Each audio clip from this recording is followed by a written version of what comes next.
আমি সর্বপ্রথম আজকে ওই সকল শহীদানদেরকে স্মরণ করি এবং তাদের রুহের মাগফিরাত কামনা করি, তাদের শাহাদাত কবুল হওয়ার জন্য দোয়া করি।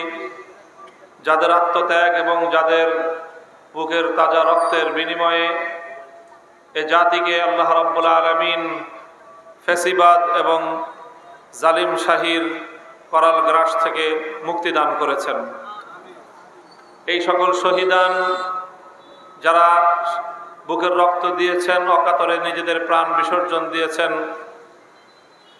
2024 সালের জুলাই থেকে আগস্টের 5 তারিখ পর্যন্ত এই সংগ্রামে প্রায় সহস্রাধিক আমাদের ছাত্র জনতা, এমনকি নারী শিশু পর্যন্ত নিহত হয়েছে। রাজপথে যেভাবে তারা পুলিশের বুলেটের আঘাতে জীবন দিয়েছে, ঠিক তেমনিভাবে ছাত্রলীগ যুবলীগের সন্ত্রাসীদের ছোড়া গুলিতে এবং তাদের আক্রমণেও বহু নিষ্পাপ প্রাণ ঝরেছে। এমনকি ঘরের মধ্যে বেডরুমে বাবার কোলে আশ্রিতা ছোট্ট শিশুও রেহাই পায়নি এই জালিমের জুলুম থেকে। জনগণের টাকা দিয়ে কেনা হেলিকপ্টারে চড়ে আইন শৃঙ্খলা রক্ষাকারী বাহিনীর পোশাক পরিধান করে খুনির ভূমিকায় অবতীর্ণ হয়েছে আওয়ামী পেটোয়া বাহিনী। হেলিকপ্টার থেকে গুলি করে বাসার ছাদে ঘরের মধ্যে অবস্থানরত নিরীহ নারী পুরুষকে তারা হত্যা করেছে।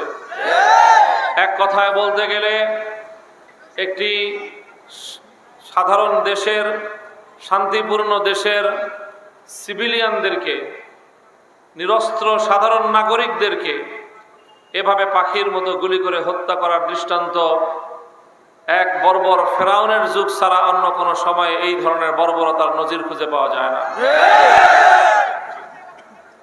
সেই পৃথিবীর ইতিহাসের জঘন্যতম নরঘাতক ফেরাউনের হাত থেকে মুসা আলাইহিস সালাম এবং তার জনগণ মুক্তি পাওয়ার পর যেভাবে পৃথিবীর ইতিহাসে একটি শুকরানা দিবস হিসেবে 10ই মুহররমকে পালন করা হয়, ঠিক তেমনি ভাবে অনাগত ভবিষ্যতে বাংলাদেশের নব্য ফেরাউন জালিম শাহী হাসিনার হাত থেকে মুক্তির দিবসকে এদেশের জনগণ 5ই আগস্টকে মহামুক্তির দিবস হিসেবে পালন করবে। আর এই কারণে আগস্ট মাস হবে আগামী দিন থেকে বাংলাদেশের আনন্দ ঘন মাস। ডিসেম্বরের পর আগস্ট হবে বিজয়ের মাস। এই আগস্টের বিজয়ের মধ্য দিয়েই নতুন বাংলাদেশের যাত্রা শুরু হয়েছে। প্রিয় এলাকাবাসী, এই বিজয়কে আমাদের ধরে রাখতে হবে, মনে রাখতে হবে। স্বাধীনতা অর্জন করা যত কঠিন, স্বাধীনতা রক্ষা করা তার চেয়ে বেশি কঠিন। আমাদের দেশে আওয়ামী এই ফ্যাসিবাদ এমনিতেই গড়ে ওঠেনি। একটি সাধারণ ছোট্টখাটো ছোট পর্যায়ের ছোট মাপের একজন স্বৈরাচারী ধীরে ধীরে ফ্যাসিবাদী একটা দৈত্য এবং দানবে পরিণত হয়েছিল। কিভাবে হয়েছিল? আমাদের বন্ধু নামধারী পার্শ্ববর্তী দেশ ভারতের কসাই, গুজরাটের কসাই হিসেবে পরিচিত নরেন্দ্র মোদীর আশ্রয় এবং প্রশ্রয়ে সে তার হিন্দুত্ববাদকে প্রতিষ্ঠিত করবার জন্য, ইসলাম এবং মুসলমানদেরকে নিষ্পেষণ এবং নিশ্চিহ্ন করার অশুভ উদ্দেশ্যে তার দোসর হিসাবে হাসিনাকে বাংলাদেশে সে প্রতিষ্ঠিত করেছে। বাংলাদেশের গণমতকে সে উপেক্ষা করেছে। এদেশের জনগণের ইচ্ছা এবং অভিপ্রায়কে বৃদ্ধাঙ্গুলি প্রদর্শন করে বিশ্বের সকল আন্তর্জাতিক শক্তিগুলোকে সে উপেক্ষা করে একতরফাভাবে একের পর এক বাংলাদেশের মানুষের ম্যান্ডেট এবং ভোটাধিকারকে ছিনতাই করে তার একচ্ছত্র ক্ষমতার মাধ্যমে বাংলাদেশে তার সেবাদাস হাসিনাকে সে প্রতিষ্ঠিত করে রেখেছে। এরপর যখন বাংলাদেশ থেকে হাসিনা 1 ইঞ্চি বাটি বাংলাদেশের হাসিনাকে আর ধারণ করার জন্য প্রস্তুত ছিল না, বাংলাদেশের 1 ইঞ্চি রাস্তা পালিয়ে যাওয়ার জন্য হাসিনাকে জায়গা দিতে, স্পেস দিতে, রাস্তা দিতে, পথ করে দিতে প্রস্তুত ছিল না, তখন হেলিকপ্টারে আকাশে উড়ে নরেন্দ্র মোদীর কোলে গিয়ে সে আশ্রয় নিয়েছে।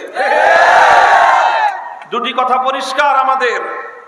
প্রথম কথা হলো এই, যতদিন তাকে আশ্রয় দেওয়ার সুযোগ আছে আশ্রয় দেন, কিন্তু খবরদার দিল্লিতে বসে বাংলাদেশের স্বাধীনতার বিরুদ্ধে, এদেশের জনগণের বিরুদ্ধে যদি কোনো ষড়যন্ত্র করা হয়, তাহলে এদেশের মানুষ 18 কোটি মানুষ ঐক্যবদ্ধভাবে সেটা রুখে দাঁড়াবে। দ্বিতীয় কথা, 2009 সালের পিলখানার হত্যাকাণ্ড, 2013 সালের শাপলা চত্বরের হত্যাকাণ্ড, 2014 সালের বিরোধী পথ এবং মতের লোকদের হত্যাকাণ্ড, 2021 সালের নরেন্দ্র মোদীর আগমন বিরোধী আন্দোলনে হেফাজতের নেতৃবৃন্দ এবং নেতাকর্মীদের হত্যাকাণ্ড, সর্বশেষ 2024 সালে অকাতরে ছাত্র জনতার এই হত্যাকাণ্ড, এই প্রতিটি হত্যাকাণ্ডের জন্য শেখ হাসিনার বিচার করতে হবে। অন্তর্বর্তীকালীন সরকারের কাছে আমাদের জোর দাবি থাকবে যে তাকে যে কোনো মূল্যে ভারত থেকে ধরে এনে বিচারের কাঠগড়ায় দাঁড় করাতে হবে। এক্ষেত্রে যদি ন্যায় বিচারের পথে ভারত যদি অন্তরায় হয়ে দাঁড়ায়, ভারতের ক্ষমতাসীন হিন্দুত্ববাদী সরকার যদি এক্ষেত্রে ন্যায় বিচারের পথে অন্তরায় হয়ে দাঁড়ায়, তাহলে তার সঙ্গে রাষ্ট্রীয়ভাবে বিহিত করতে হবে। আর এই জন্য আমাদের দেশবাসীকে আমাদের এই প্রতিষ্ঠিত ঐক্যকে ধরে রাখতে হবে। স্কুল, কলেজ, ইউনিভার্সিটি, মাদ্রাসার ছাত্ররা যেভাবে অভূতপূর্ব সীসাঢালা প্রাচীরের মতো একটি ঐক্যের বন্ধন তৈরি করেছে, এ বন্ধনকে অটুট রেখে সর্বশ্রেণীর জনতা দলমত নির্বিশেষে দেশ, জনগণ এবং ইসলামের জন্য আমাদেরকে ঐক্যবদ্ধ থাকতে হবে। আর এই বিজয়কে চূড়ান্তভাবে জুলুম, অন্যায়, অবিচার মুক্ত বৈষম্যহীন এক সমাজ যদি চূড়ান্তভাবে গড়তে হয়, মনে রাখতে হবে ইসলাম ছাড়া বিকল্প কোনো পথ নাই। কাজে আমরা জনগণকে আহ্বান জানাই, আসুন আমরা আমাদের অর্জিত এই সাময়িক বিজয়কে চূড়ান্ত এবং স্থায়ী রূপ দেওয়ার জন্য খেলাফত রাষ্ট্র ব্যবস্থা প্রতিষ্ঠার আন্দোলনকে শানিত করি। বাংলাদেশ খেলাফত মজলিস আপনাদেরকে আহ্বান জানাচ্ছে, খেলাফত যুব মজলিসের পতাকা তলে যুবকরা তোমরা সম্মিলিত হও, তোমরা ছাত্র মজলিসের সঙ্গে ছাত্র জনতা ঐক্যবদ্ধ হও। বাংলাদেশ খেলাফত মজলিস জনগণকে, যুব সমাজকে, ছাত্র সমাজকে নিয়ে আল্লাহর জমিনে আল্লাহর খেলাফত কায়েমের মাধ্যমে মানুষের পূর্ণাঙ্গ অধিকার প্রতিষ্ঠার এই আন্দোলন ইনশাআল্লাহ অব্যাহত রাখবে। আগামী দিনের সকল সংগ্রামে, ন্যায় প্রতিষ্ঠার আন্দোলনে, খেলাফত কায়েমের অব্যাহত এই অভিযাত্রায় আমি আপনাদেরকে হাতে হাত রেখে আমরা একসঙ্গে এগিয়ে যেতে চাই, আপনাদেরকে পাশে চাই। আপনারা থাকবেন তো ইনশাআল্লাহ? নাসরুম মিনাল্লাহি ওয়া ফাতহুন করিব। আসসালামু আলাইকুম ওয়া রাহমাতুল্লাহ।